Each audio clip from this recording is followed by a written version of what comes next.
nke a bụ oje na mmụọ ka akpọrọ ya iji akpọ ya arụsị oje na mmụọ na-aga na mmụọ ịma pottery session anyị nwe ị na-anya ife ite dị iche iche ị nwere ike ifunubeghị ite adị since iji pụta ụwa ị na-enene all these things is sport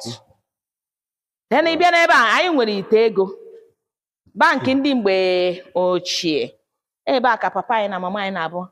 ha zụchaa disi mkpụrụ ego Naijiria ha bịa wunye ebe a jegwu a na nie maka ndị gịnị ndị ochi mana kịta anyị enwene bank dị iche iche nke a bụ ite mmiri friji ndị mgbe gịnị ochie this is pot all this thing nke a ọkwa pot ị nwere ike iji na-eme ihe dị iche iche na-agba ikwu ma mmiri ha ncha bụ ite